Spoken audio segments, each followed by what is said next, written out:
Understand this before anything else. The wealth you are seeking is not out there somewhere, scattered across the world waiting for you to stumble upon it. It is not hiding in a job you haven't found yet, or a stroke of luck that hasn't arrived, or a person who hasn't called you back.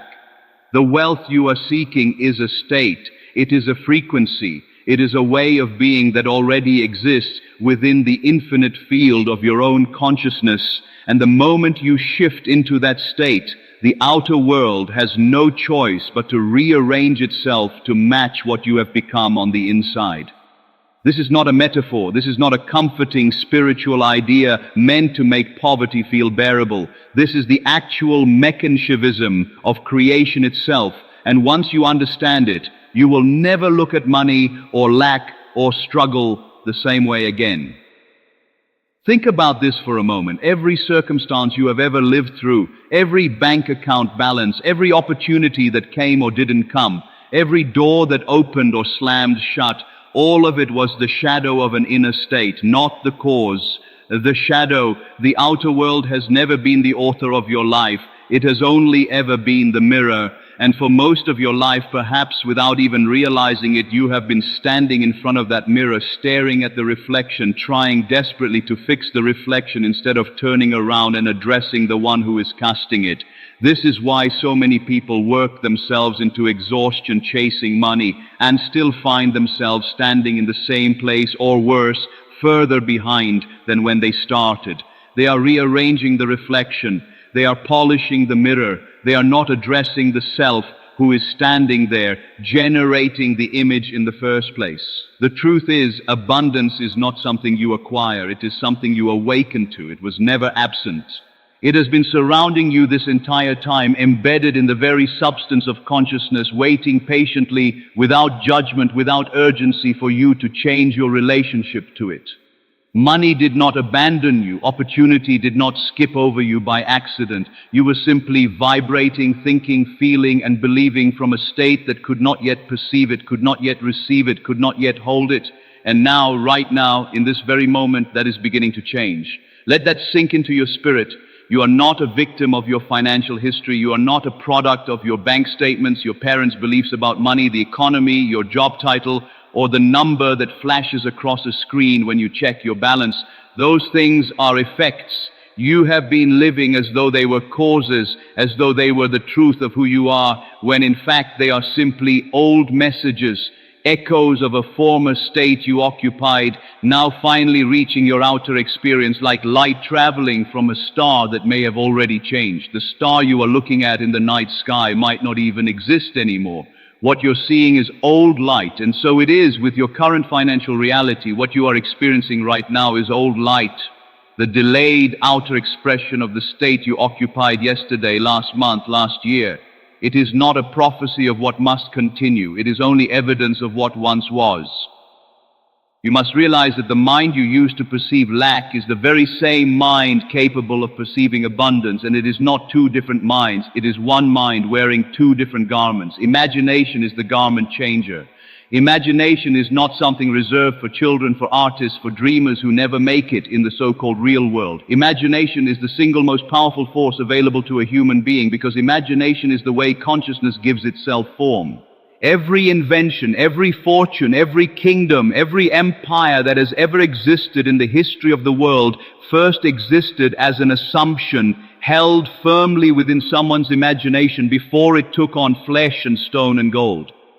Nothing has ever been created in this world that did not first exist as a feeling, an assumption, a state lived in the unseen. This is why Neville Goddard, speaking from a place of deep inner knowing, would tell you again and again that imagination is the very body of God operating within you, not metaphorically, actually, literally. The imagining power within you is the same creative power that spoke worlds into being, and it did not stop creating when it made the stars. It continues creating through you every single day, through the assumptions you hold, whether you are aware of it or not. Consider this. If imagination truly is the creative power of the universe operating through you, then your current financial state, whatever it is not something happening to you. It is something you are actively producing moment by moment through the state you inhabit in your inner world. This can feel uncomfortable to hear at first because it removes the comfort of blame. It removes the ability to point outward and say the economy did this, my boss did this, my family did this to me. And yes, in the beginning, that discomfort might sting. But stay with it, because on the other side of that sting is the most liberating truth you will ever receive. If you are producing your current reality through your inner state, then you also hold the power to produce something entirely different. The very mechanism that seemed to trap you is the same mechanism that will set you free. Feel this deeply. You were never actually powerless. You only believed you were, and that belief, that assumption of powerlessness, was itself an act of creation. When you assumed you had no control over your income, over your opportunities, over your worth, you were not being passive. You were actively creating a world shaped by that very assumption. The universe does not distinguish between an empowering assumption and a limiting one. It does not judge your imaginings as good or bad, worthy or unworthy. It simply says yes. It says yes to whatever state you occupy with conviction and feeling. It said yes to your lack because you occupied lack as though it were true, and now it is waiting, endlessly patient, endlessly faithful, to say yes to abundance the moment you occupy that state instead. Allow yourself to see this. Wealth is not a destination out there in the distance that you must travel toward through years of struggle and sacrifice. Wealth is a state you step into now, inwardly, before a single external circumstance has changed. This is the reversal that changes everything. Most people believe they must first see the money, then feel secure. First get the job, then feel confident. First receive the opportunity, then feel worthy. But creation does not work that way, and it never has. The feeling must come first. The state must be occupied first. The external evidence is always, without exception, the last thing to appear, never the first. This is why affirmations alone so often fail people. They stand in front of a mirror repeating, I am wealthy, while every cell in their body, every subconscious current beneath the words is drenched in the feeling of lack. Words without the accompanying feeling are empty vessels. The subconscious mind, that deep, fertile field within you where all creation truly takes root, does not respond to words. It responds to feeling. It responds to the assumption you inhabit with your whole being, not the sentence you recite with your lips while your body still trembles with doubt. This is why you must go deeper than affirmation. You must go into embodiment. You must feel the feeling of the wish fulfilled as though it has already happened, as though the money is already yours, as though the abundance is already flowing, as though your bank account already reflects the freedom you long for. Notice what happens when you truly imagine with your eyes closed that your financial dream has already come true, not someday, now. Notice how your breathing changes. Notice how your shoulders drop. Notice how a subtle smile might rise on your face, unbidden, simply from the feeling of relief and gratitude that arises when you assume the wish is already fulfilled. That feeling, that exact feeling, is the doorway. That feeling is not a fantasy you are indulging in to escape reality. That feeling is you touching the actual creative substance of your own consciousness, shaping it, giving it form, setting into motion the very forces that will eventually deliver to you the physical evidence your senses have been begging to see. Imagine for a moment that you are already living the life your abundance requires. Imagine opening your banking app and seeing not stress, not scarcity, but calm, steady sufficiency. Imagine walking into a room, any room, and feeling entirely unshaken by the topic of money, because you carry within you the deep settled knowing that you are provided for, that you are supported by an intelligence far greater than your circumstances. Imagine speaking to others not from a place of desperation or comparison, but from a place of quiet security, the kind of security that doesn't need to prove itself because it isn't performing wealth. It is being wealth from the inside out. This is not a fantasy exercise. This is spiritual practice. This is the discipline of the imagination, deliberately used, deliberately directed, deliberately sustained, until it becomes not something you visit occasionally in meditation, but something you live in permanently, the very atmosphere of your identity. You are not your bank balance. You are not your job title, you are not the debts you carry or the opportunities you missed. You are consciousness itself, wearing a temporary identity, capable of shedding old assumptions the way a snake sheds a skin that no longer fits its growth. You are the dreamer of your own life, and the life you are currently living is simply the dream you have been dreaming, whether consciously or unconsciously up until this point. The good news, the almost unbelievable good news, is that you can begin dreaming a new dream today, in this very moment, without needing permission from anyone, without needing evidence first, without needing the outer world to shift before you shift. You go first. Consciousness always goes first. The outer world only follows. The truth is, most people live their entire lives responding to circumstances instead of creating them. They see the bill, then they feel the fear. They see the low number, then they feel the shame. They see the missed opportunity, then they feel the resentment. And in each of these moments, they are unconsciously reinforcing the very state that produced those circumstances in the first place. It becomes a loop, a cycle spinning endlessly, because the response to the effect becomes the cause of the next effect. This is the trap so many souls find themselves caught inside of, generation after generation, family after family, believing that this is simply how life works, that scarcity is realistic and abundance is naive. But you must realize, realism, as most people define it, is nothing more than agreement with the past. When someone tells you to be realistic about money, what they are truly asking you to do is remain faithful to the conditions that already exist, to keep repeating the same assumptions that produced your current results. That is not wisdom, that is spiritual sleep. True wisdom, true spiritual awakening asks a completely different question. It does not ask, what is realistic given my current circumstances? It asks, what do I choose to assume is true regardless of what my senses currently report? This is the position of the master rather than the position of the servant. The servant reacts to the world. The master creates the world through the deliberate use of the imagination and the unwavering assumption of what is desired. Let this settle within you. The Bible itself, so often misread as a historical record of ancient events, is in truth a profound psychological and spiritual map of consciousness, describing the very process you are learning right now. When it speaks of the kingdom of heaven being within you, it is not describing a place you travel to after death. It is describing a state of consciousness available to you this very moment, a state in which all things are already provided, already fulfilled, already whole.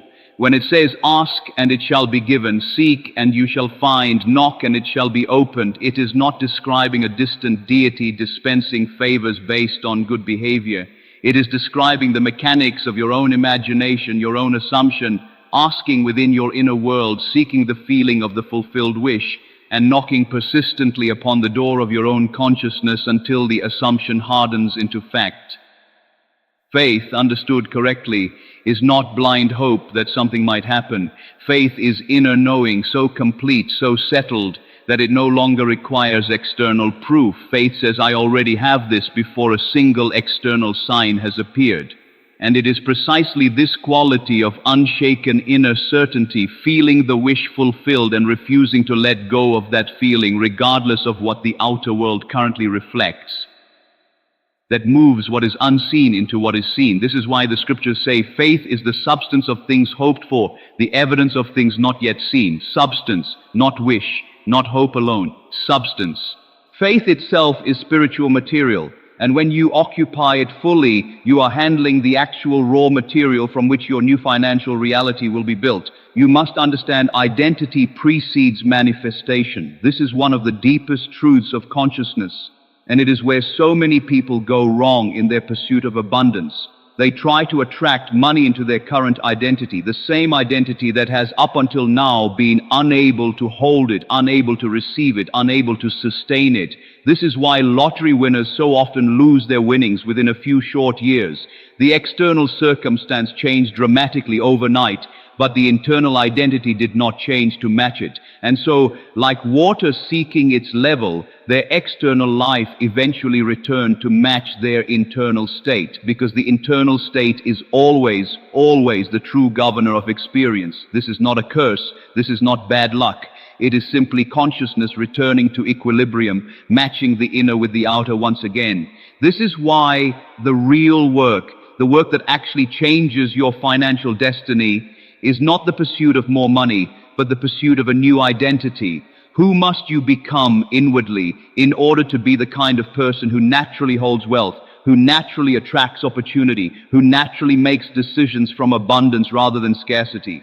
This question is far more important than any single strategy, any single side hustle, any single investment, because a person with a wealthy identity, even if stripped of every possession, will rebuild abundance again and again in different forms throughout their life. And a person with a poverty identity, even if handed a fortune, will find some way to dissolve it back into lack, because the inner state always seeks to express itself outwardly again and again until it is finally changed at the root. So you must ask yourself, what does the wealthy version of me believe? What does the wealthy version of me feel when they wake up in the morning? How does the wealthy version of me speak about money, think about opportunity, respond to unexpected expenses, treat other people, view their own worth? These are not idle questions. These are the questions that begin the actual transformation, because the moment you begin to answer them honestly and then begin to practice living from those answers, you are no longer waiting for wealth to arrive from outside. You are becoming, from the inside, the very state that wealth is drawn toward.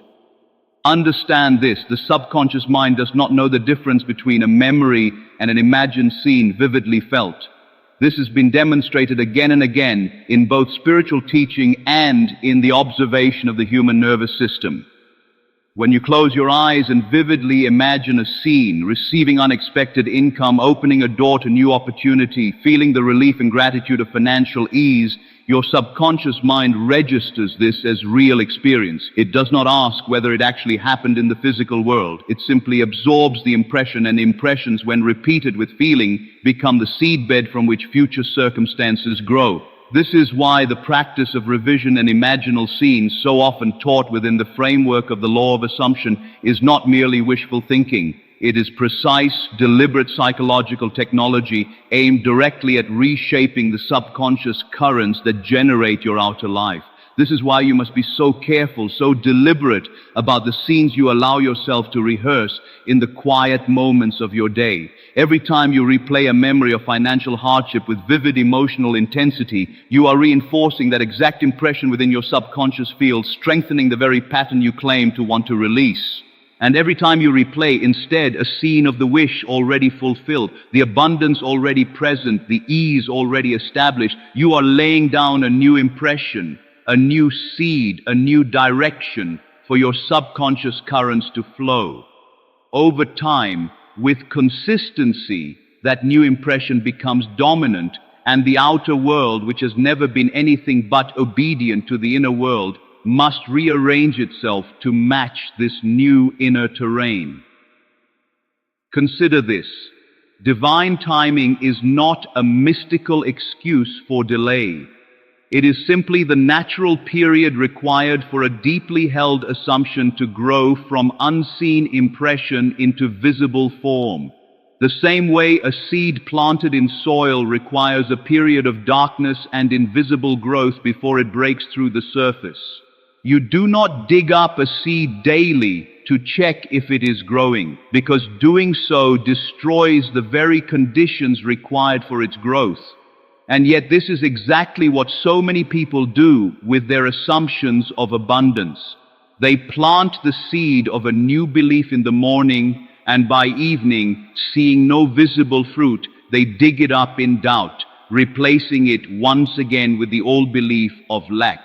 This constant digging up and replanting is why so many spiritual seekers feel they have tried manifestation and it didn't work. It was never that the principle failed. It was that the assumption was never given the sacred patience required to mature beneath the surface, unseen, until it was ready to emerge. You must learn to trust the unseen working the way a farmer trusts the unseen growth of a seed beneath the earth. This trust is not passive laziness. It is active, disciplined faith, requiring you to continue living from the assumption of fulfillment, even when, especially when, the outer evidence has not yet appeared. This is the true test of spiritual maturity in the realm of manifestation. Can you hold the state of already having, of already being wealthy, of already being provided for, even in the apparent absence of proof? Because it is precisely in that gap, in that space between assumption and appearance, that your character as a conscious creator is truly forged. Let that sink into your spirit. Every soul who has ever moved from lack into genuine, sustainable abundance has walked through this exact gap.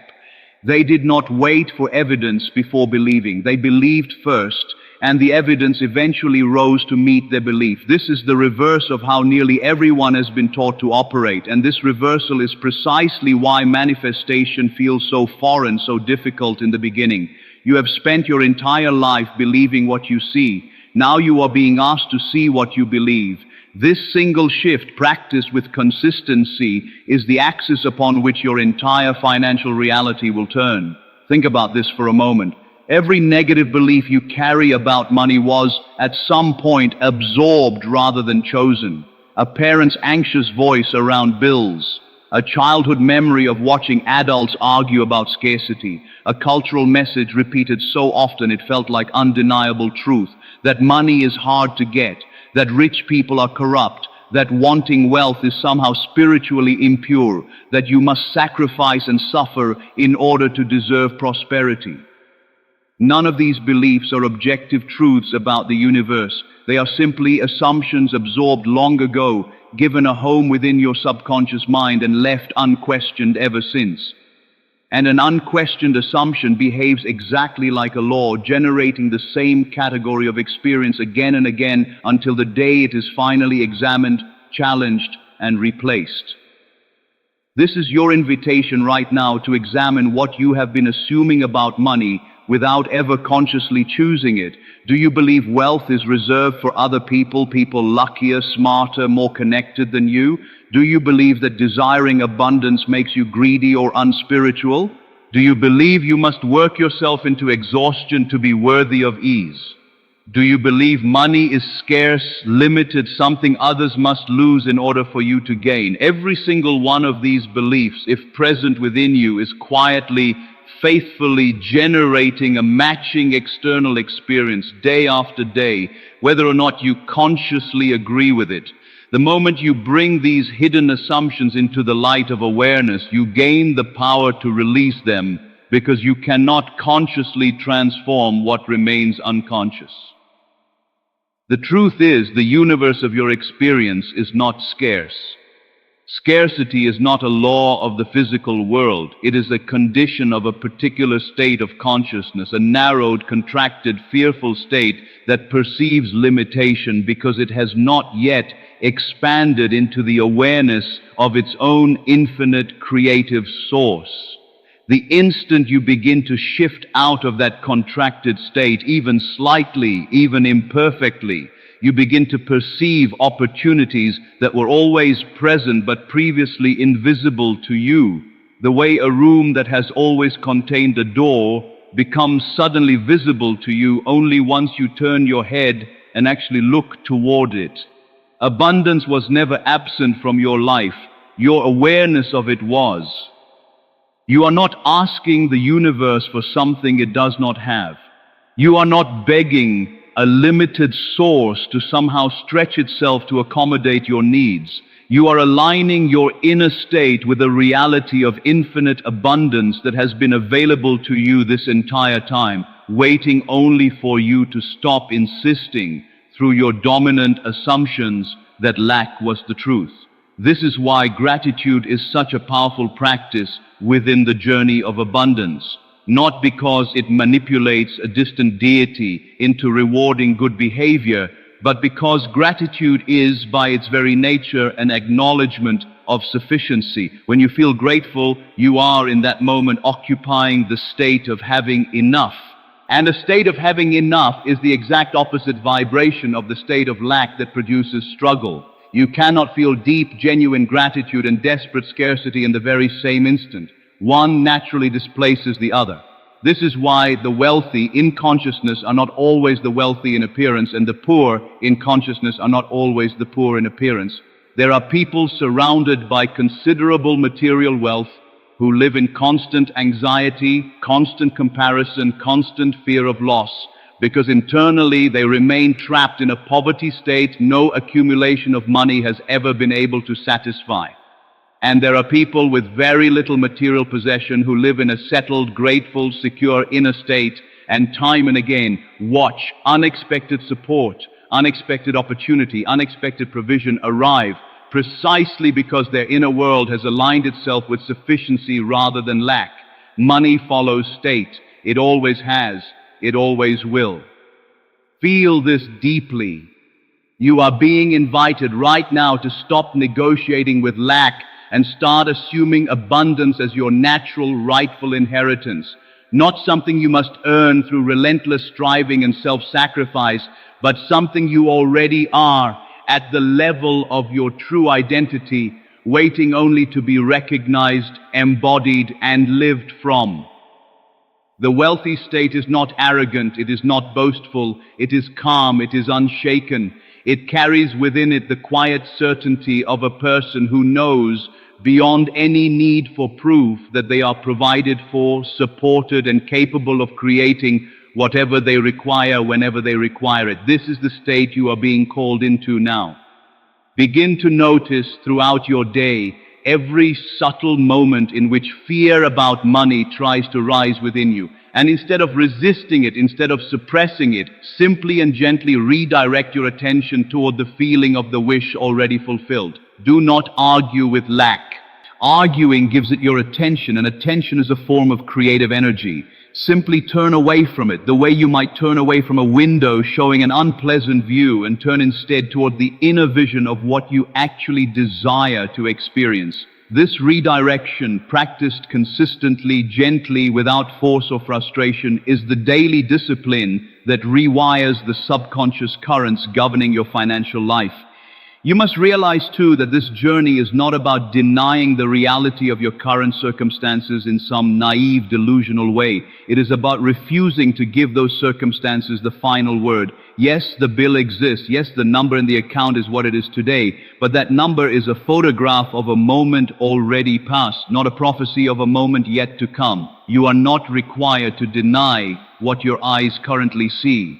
You are only required to refuse to let it dictate what you now choose to assume about your future. This is the discipline of the awakened mind, to look directly at